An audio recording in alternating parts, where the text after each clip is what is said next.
Sino nga ba ang karibal ni Madam? Well, I'm not saying that this is true. I can't confirm it.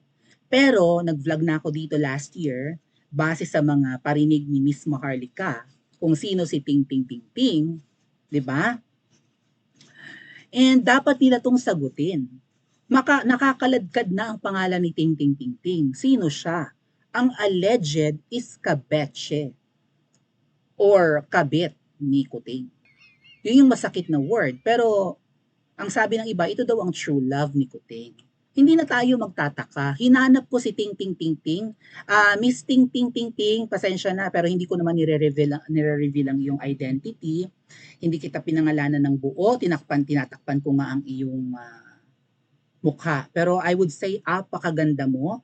And among the two, ay talagang, di ba? Kung ako'y lalaking tunay, ikaw naman ang pipiliin ko talaga, ma'am. Ngayon, base sa mga context clues ni Miss Marlica sa kanyang mga nakaraang vlog, may true love daw si Hello Kitty or si Kuting ng Norte. Hindi daw si Butod, kundi si Ting Ting Ting Ting.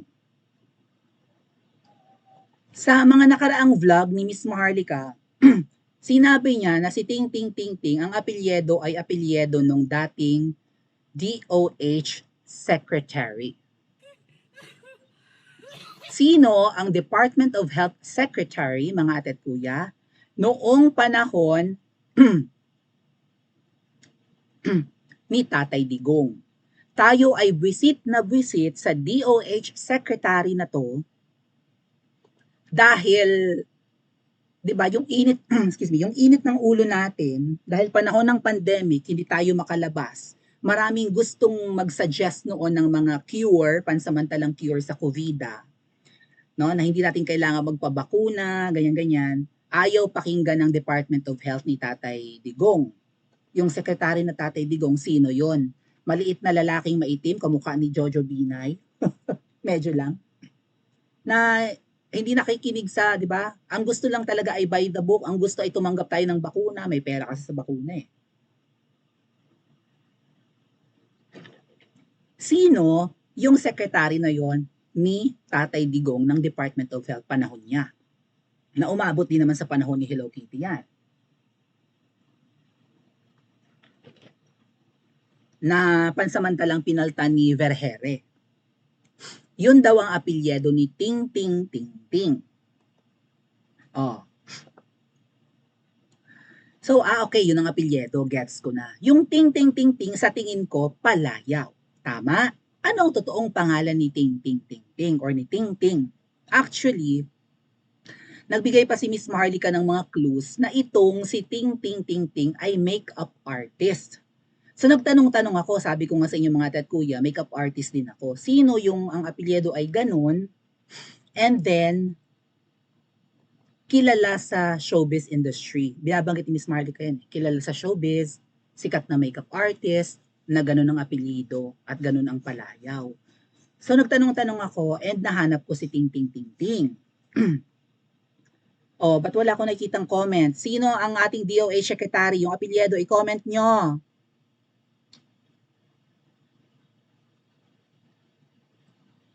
Oh. May nag-comment na. May nakasagot. Oh. Di ba, Ate Rose? Alright. So, kilala sa showbiz. And then, hinanap ko ng hinanap. Oh, Ate Julia, alam mo yan kung ano apelyido, di ba? Oh, yan na, naglabasa na. Oh. Hindi si Claudia si Ting Ting. Si Claudia po ay hindi makeup artist. She was a beauty queen. Si Claudia Bermudez ay ex ni Kuting. Nung siya ay binata pa. Siya yung girlfriend na hindi pa girlfriend si Butod. Si Ting Ting Ting Ting ay recent na girlfriend ni Kuting. Kung hindi man baka nagkawalaan na. Okay? Ang sabi, si Ting Ting Ting Ting daw mga ate at kuya ay naging girlfriend panahon na nagkakalabuan si Ma'am Shikels at saka si Kuting. Kailan nagkalabuan si Ma'am Shikels at si Kuting? According kay Miss Pebbles, panahon ng pandemic. So, 2020, 2021, si Tatay Digong pa ang presidente. Na ang sabi nga daw ni Miss Pebbles, grabe daw yung away ni Kuting at saka ni Ma'am Shi. Ang ginawa daw ni Taning Pinoy, di ba nag-vlog ako patungkol dyan? Panoorin nyo yung mga recorded vlogs natin. Ang ginawa daw ni Taning Pinoy ay binilhan ng bouquet si Ma'am Shi at nilagay sa higaan. At pinalabas na si Kuting ng Norte ang nagregalo ng bulaklak para magkabati, pero ayaw na raw ni Kuting muntik ka na raw maghiwalay si Kuting at si Ma'am.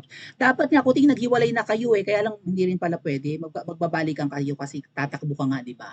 Hindi pwedeng broken family ang background mo kasi raan yan sa kampanya mo, Kuting. So, in a way, pinagbati nga talaga baka yun ang goal ni Taning, kaya niya pinagbati yung mag-asawa. Masisira ang political career ni Kuting kapag naghiwalay yung dalawa. So ginawa ng paraan ni Taning at marami nga siyang gustong mangyari. Gusto pang ma-appoint, di ba? At kung ano-ano pa, no? Gusto magkapwesto sa gobyerno ni Taning aklang Taning na nag-aaral sa malayo. Oh. Ngayon sabi ko, makeup artist pala si Ting Ting Ting Ting. Nakita ko, inaayusan niya sina Solen, sina Bea Alonzo, malamang si Ann Curtis na ayusan na rin. Maybe I can check her Instagram now. Para makita ko yung mga inaayusan niya. Pakita ko, kilala siya mga ate at kuya sa no makeup na style. Ibig sabihin, inayusan mo pero hindi kita yung makeup na nilagay mo. So magaling mag-ayos si Ting Ting Ting Ting.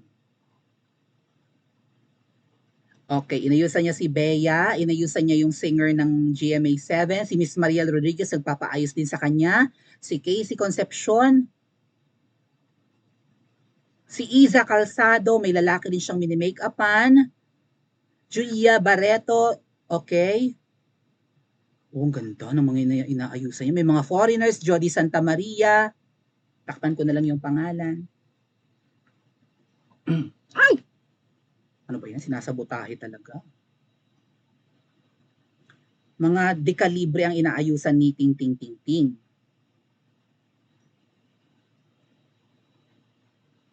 Sa Instagram.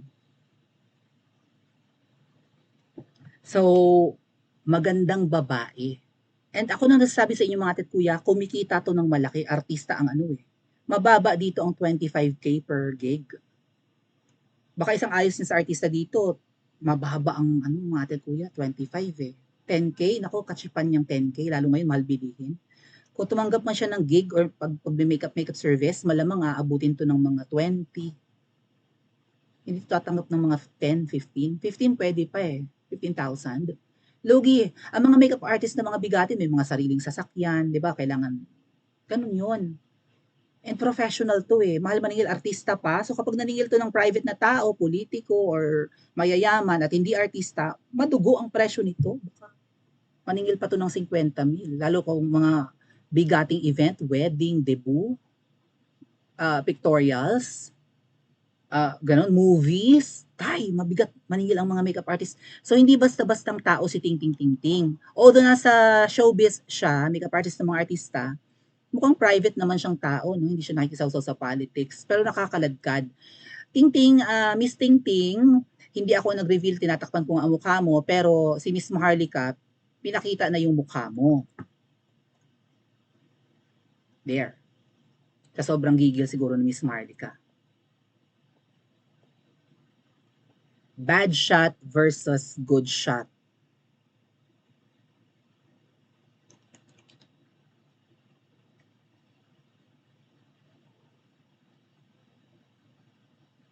Yan si Ting Ting. So, masakit mang pakinggan, naging kalaguyo to ni Kuting. Di umano, according to Miss Maharlika, based sa kanyang post. Okay? Sabi ni Ibi, basahin ko lang, shit, the plot thickens. Makabili na nga ng MAC lipstick for my daughters. Ang pagkakaalam ko po, ambassador ng makeup brand na MAC sa Pilipinas, si Ting Ting Ting Ting. Andain ng mga clues kung sino siya. So, syempre, ang mga kilalang brand, one of them is MAC. We have Shuemura, hindi ko alam, Japan yan.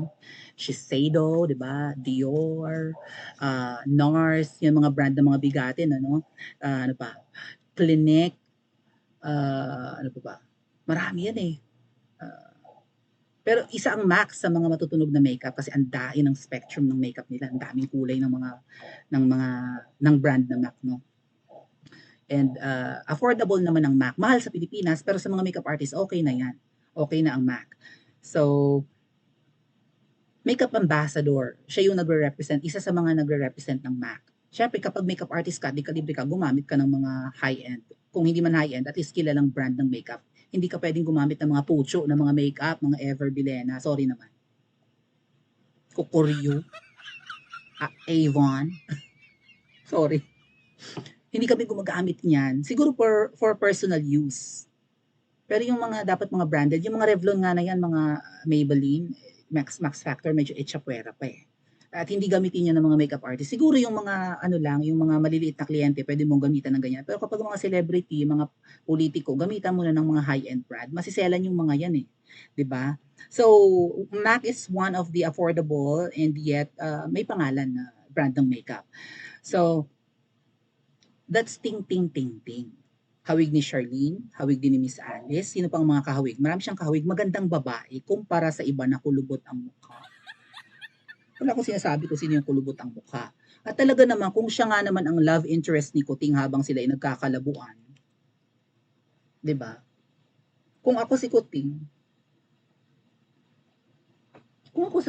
pipiliin ko to. Hindi ko sinasabi yung katabi ni Ting Ting Ting Ting ang ano ha, ang karibal, right? Pero kung sa ganda, sa malamang sa personalidad, ay doon ka na sa maganda at maganda ang personalidad kaysa doon sa lukot tapos salot. Wala akong tinutukoy kung sino yung lukot at salot ha. O, eto pa ang post ni Sas. Sino pa yung mga kahawig niya? Ma'am, totoo po ba na ikaw ay naging love affair? Kung hindi ka man naging girlfriend ni Kuting, siguro inibig ka niya, ma'am. Right? I won't use the word kabit ka. Pero kasal yung tao eh, married. Hindi naman ikaw ang makakaladkad sa kahihiyan dito, although makakaladkad ka po. Pero ano ba yan? Kung totoong may ibang babae ang Kuting na ito, hindi totoo yung sweetness nila na kumakain sila ng Jollibee. Ni Ma'am Shi, right? Peke yung kanilang mga celebration ng kanilang sweetness at ng kanilang 31st anniversary. Dahil men, kung akong tatanungin, kung ako lalaki, men, ikaw ang pipiliin ko. Ba't ako magtsatsaga sa lukot, mabaho ang bunganga dahil malakas magyosi?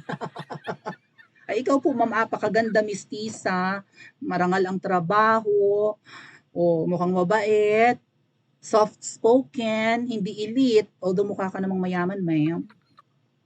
O ano sabi ni Sas dito, may mga parinig si Sas eh. O, ang ganda kasi ni Ting Ting Ting Ting. Hello, Kuya Adrian. Kung nanonood ka.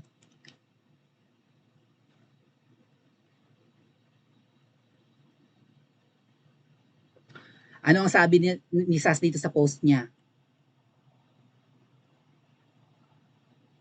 Ganda, di ba? Dear First Lady Ma'am Shikels, since parang mukhang hindi kayo inaalagaan ng staff nyo, panawagan ni Sas kay Ma'am Shikels. May I recommend, oh my God, nandun ang pangalan mga tet ko, yeah! Hindi ko na lang babasahin ha. Galang ko na lang. Siyempre, ano ko naman, magpapasintabi naman ako sa Ting Ting Ting Ting. Pero si Sas minention ang pangalan. Hindi naman niya sinasabing ito ang karibal ni Ma'am Shi, pero buong buo yung pangalan eh. Or at least yung kilalang pangalan.